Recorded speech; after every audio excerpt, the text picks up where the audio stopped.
जय हिंद, वंदे मातरम। साथियों, स्वागत है डेली स्टडी में। आज की वीडियो में टॉप 30 क्वेश्चंस कराऊंगा, जिसमें कि आपको पॉलिटिकल साइंस और हिस्ट्री का क्वेश्चंस कराऊंगा, जो कि आपके एग्जाम में बार बार रिपीट होते हैं। तो इस वीडियो के अंत तक बने रहिएगा। पहला प्रश्न देख लीजिए, भारतीय संविधान के किस अनुच्छेद में शोषण के खिलाफ मौलिक अधिकार आता है? संविधान के कौन सा अनुच्छेद में शोषण के खिलाफ मौलिक अधिकार का वर्णन किया गया है? तो ये हो जाएगा अनुच्छेद 23 से 24, ऑप्शन नंबर डी। अगला देखिएगा, क्वेश्चन नंबर 2, भारत के संविधान में अस्पृश्यता का उन्मूलन कहाँ स्पष्ट किया गया है? यानी कि छुआछूत जो इसको कहते हैं आम भाषा में, मतलब आप इस चीज को लेकर जो है आप किसी से भेदभाव नहीं कर सकते हैं छुआछूत को लेकर। तो ये संविधान का अनुच्छेद 17 जो है आपको रोक लगाएगी। तो ऑप्शन नंबर डी को लॉक कर लीजिए। अगला देखिए, इतिहास का प्रश्न, बिहार में 1857 के विद्रोह का नेतृत्व किसने किया था? इसमें कोई खास दम नहीं है, जगदीशपुर के राजा 1857 के विद्रोह का क्रांति 1857 की क्रांति का नेतृत्व किया था वीर कुंवर सिंह, जो कि जगदीशपुर के राजा थे। तो ऑप्शन नंबर सी।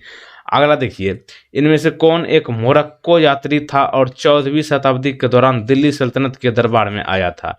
यानी कि आपको बताना है कि मोरक्को यात्री का नाम बताइए जो 14वीं शताब्दी के दौरान दिल्ली सल्तनत के दरबार में आया था। इनका नाम इब्न बतूता आप कई बार पढ़े होंगे। तो ऑप्शन ए को लॉक कीजिए। अगला देखिए, भारतीय संविधान में पहला संशोधन कब किया गया था? संविधान में जो है संशोधन हुआ था, ये पहली बार कब हुआ था?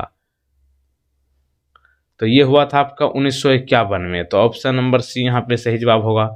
अगला देखिए, छठा नंबर प्रश्न, प्रसिद्ध चीनी तीर्थ यात्री फाहियान किसके शासनकाल में भारत का दौरा किया था? फाहियान जो है किस देश के तीर्थयात्री थे? चीन के। और ये जो भारत का दौरा किया था उस समय किसका शासन था? चंद्रगुप्त द्वितीय का। तो ऑप्शन बी यहाँ पे राइट आंसर। अगला देखिए, जीएसटी को किस संशोधन अधिनियम के रूप में पेश किया गया था? जैसा कि आप लोग जानते हैं, जीएसटी जो है 1 जुलाई 2017 को प्रभावित है पूरे देश में। और अगर आपसे पूछा जाए कि भारत का पहला राज्य जिसने जीएसटी को लागू किया, तो ये हो जाएगा आपका असम। और ये जो है संशोधन अधिनियम आया था ये आपका 101 नंबर का। तो ऑप्शन बी को यहाँ पे लॉक कर लीजिए। अगला देखिए, दक्षिण भारत में वैष्णव भक्ति संतों को क्या कहा जाता है? वैष्णव का जो भक्ति वाला संत होता है उसको क्या कहते हैं? साउथ इंडिया में इसको कहते हैं, वहां पर आपको ध्यान रखना होगा, अलवर कहते हैं। ए नंबर। अगला देखिए, भारत के संविधान में कितने अनुसूचियां शामिल है? एक है अनुसूची और एक है भाग। तो यहाँ पे आपसे अनुसूची पूछा जा रहा है, ठीक ना। अनुसूची है वर्तमान में 12 और भाग की बात करें तो 25 है। अगला देखिए, इनमें से कौन सा कथन चंपारण सत्याग्रह के संदर्भ में सही है? चंपारण सत्याग्रह जो बिहार से स्टार्ट हुई थी, इसके बारे में कौन सा बातें सही है?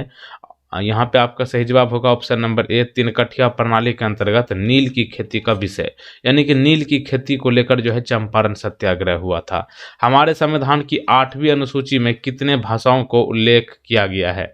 यानी कि संविधान में जो 8वीं अनुसूची में भाषा का उल्लेख किया गया है, उसमें कुल मिलाकर कितना भाषा को अपनाया गया है? 22 भाषा को। तो ऑप्शन नंबर डी। डायरेक्टली पूछेगा कि संविधान के कौन से अनुसूची में 22 भाषाओं का उल्लेख है, तो ध्यान रखिएगा 8वां में कितने भाषाएं? 22। अगला देखिए, बौद्ध धर्म की जन्म कब हुई? बौद्ध धर्म की उत्पत्ति की बात करें तो ये हो जाएगा, तो ये हो जाएगा 563 ईसा पूर्व से बौद्ध धर्म की उत्पत्ति हुई है। तो ऑप्शन नंबर डी यहाँ पे लॉक कीजिए। अगला देखिए, भारत के संविधान की 9वीं अनुसूची को किस संविधान संशोधन द्वारा जोड़ा गया था? कुल मिलाकर बात करें, जब संविधान लागू हुआ था उस समय 8 अनुसूची थे, लेकिन बाद में जो स्टार्ट हुआ था जोड़ना, ये 9वां था। और ये जो है पहला संशोधन अधिनियम था, ऑप्शन नंबर सी। और इस संविधानिक संशोधन अधिनियम जो हुआ था ये 1951 में हुआ था। और इसमें 9वीं अनुसूची को जोड़ा गया था। और 9वीं अनुसूची में क्या है कि केंद्रीय और राज्य कानूनी की एक सूची है जिन्हें अदालतों में चुनौती नहीं दी जा सकती है। अगला देखिएगा, क्वेश्चन नंबर नेक्स्ट है कि किसके अधीन पहली बौद्ध परिषद आयोजित की गई थी? यानी कि बौद्ध परिषद की जो आयोजन हुआ था उस समय उसका जो है अध्यक्ष कौन थे, मतलब किसके समय में हुआ था, तो ये हो जाएगा आपका ऑप्शन नंबर डी अजातशत्रु। आपसे ये भी पूछ लेगा कि पहली बौद्ध परिषद की आयोजन कहाँ पर हुआ था, गिरिव्रज में हुआ था। गिरिव्रज किसको कहते हैं, राजगीर को, आज का राजगीर है। और राजगीर कहाँ है, बिहार के नालंदा में है। पहली बौद्ध परिषद का आयोजन कब हुआ था, 483 ईसा पूर्व, ऐसे 483 ईसा पूर्व में। अगला देखिए, भारत के संविधान को कब अपनाया गया था, संविधान को कब अपनाया गया था। यहाँ पे आप ये मत समझ लीजिएगा कि संविधान जो लागू हुआ था 26 जनवरी 1950 को, तो यही हो जाएगा, नहीं है। ये गणतंत्र दिवस भले मनाते हैं इस दिन, लेकिन आपको बता दें कि 26 नवंबर 1949 को संविधान जो है कुछ आर्टिकल्स को जो है लागू किया गया था ट्रायल वर्जन में। उसके बाद करीब 2 महीने के बाद 26 जनवरी 1950 को पूरी तरीके से जो है संविधान को लागू किया गया। तो इसलिए आपको ध्यान रखना है कि 26 नवंबर को जो 1949 को जो है संविधान को अपनाया गया, और इसलिए 26 नवंबर को इंडिया में संविधान दिवस मनाया जाता है। और यहाँ पे आगे बढ़ने से पहले बता दूं कि यहाँ पे वीडियो को आप लाइक जरूर कर लीजिए और वीडियो को शेयर कर लीजिएगा खत्म होने के बाद। और जो लोग पहली बार चैनल पर आए हैं चैनल को सब्सक्राइब कीजिए, और इसके बाद इस तरह से बेल आइकन को क्लिक करने के बाद ऊपर वाला बेल आइकन को क्लिक करके रखिएगा। अगला देखिएगा, और ऑल वाला नोटिफिकेशन क्लिक करके रखिएगा, तो सब नए का वीडियो का नोटिफिकेशन आप तक पहुँच पाएगा, ठीक ना। सारनाथ में सिद्धार्थ के पहले धार्मिक उपदेश को किस नाम से जाना जाता है, सारनाथ में पूछा जा रहा है सिद्धार्थ के पहले धार्मिक उपदेश को किस नाम से जाना जाता है। ये हो जाएगा आपका धर्म चक्र परिवर्तन। तो यहाँ पे ऑप्शन ए यहाँ पे बिल्कुल सही जवाब होगा। अगला देखिएगा 17 नंबर, भारत में महान्यायवादी का पद भारतीय संविधान में किस देश को लिया गया है। महान्यायवादी का पद के बारे में पूछा गया। ये टेबल को क्या हो गया, खिसक रहा है खूब। महान्यायवादी का पद जो है भारतीय संविधान में लिया गया है ब्रिटेन से। तो यहाँ पे ऑप्शन नंबर सी सही जवाब होगा। गांधी जी को चंपारण किसने आमंत्रित किया था,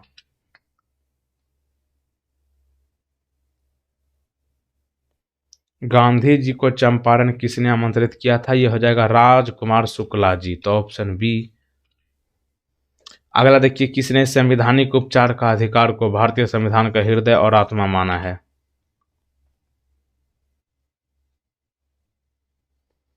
संवैधानिक उपचार का अधिकार को भारतीय संविधान का हृदय और आत्मा माना है डॉक्टर भीमराव अंबेडकर जी, और इन्हें जो है संविधान का पिता भी कहा जाता है। अगला देखिए, सल्तनत काल के दौरान कौन सा विभाग अनाथों और विधवाओं की देखभाल से संबंधित है।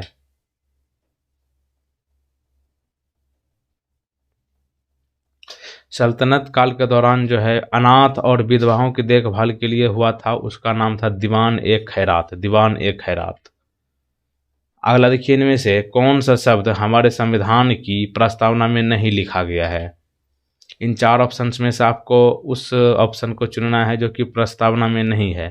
तो ये हो जाएगा साम्यवादी, ऑप्शन नंबर डी। वैसे संप्रभुता, समाजवादी, पंथ निरपेक्ष, ये सब तो है प्रस्तावना में, लेकिन साम्यवादी नहीं है। अगला देखिएगा, बंगाल का विभाजन कब हुआ था। बंगाल का विभाजन की बात करें तो ये हुआ था वर्ष 1905 में। तो यहाँ पे सी के साथ आप लोग चल जाइए, ठीक। अगला देखिए 23 नंबर, भारत में मतदान और निर्वाचित होने का कैसा अधिकार है, यानी कि हम लोग जो वोट डालते हैं ये हमें कौन सा अधिकार प्राप्त है, मौलिक अधिकार, प्राकृतिक अधिकार, या फिर संवैधानिक अधिकार, या फिर विधिक। तो संवैधानिक अधिकार ही है हम लोग जो वोट डालते हैं। अगला देखिए, अमीर खुसरो किसके दरबार में एक प्रसिद्ध कवि थे। अमीर खुसरो जो है किसके दरबार में एक प्रसिद्ध कवि थे। तो ये हो जाएगा आपका option number D, Alauddin Khilji. Bharat की संविधान सभा में मसौदा समिति के अध्यक्ष कौन थे, मसौदा समिति के अध्यक्ष कौन थे। तो ये होगा डॉक्टर भीमराव अंबेडकर जी। बिहार के किस राज्यपाल ने बलबन को 63 हाथियों का उपहार भेंट किया गया जब वह सिंहासन पर चढ़े थे।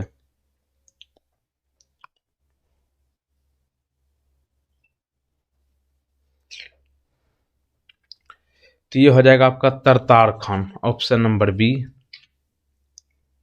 भारतीय संविधान के जनक के रूप में किसे जाना जाता है।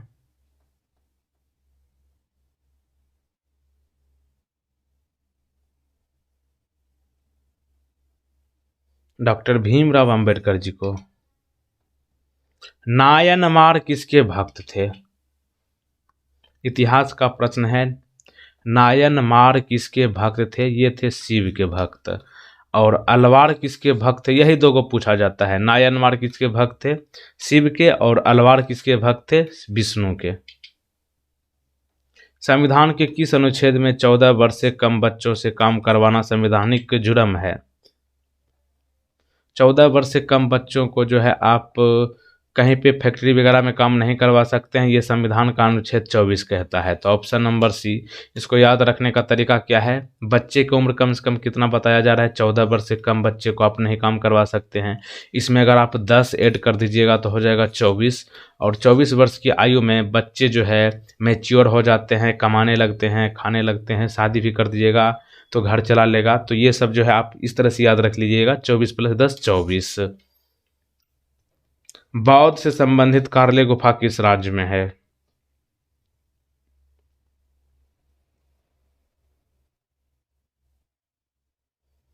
कार्ले गुफा की बात करें तो ये महाराष्ट्र में है। ठीक। और देखिए यहाँ पे एक प्रश्न आपके लिए है, बिहार केसरी किसे कहा जाता है? इस प्रश्न का सही जवाब आपको नीचे कमेंट बॉक्स में बताना है। और पिछला वीडियो आप नहीं देखे हैं तो आपकी स्क्रीन पर आ चुका है, उसका आप देख लीजिए। और इधर आपको प्ले लिस्ट मिलेगा। तब तक देखते रहिए डेली स्टडी। जय हिंद, वंदे मातरम।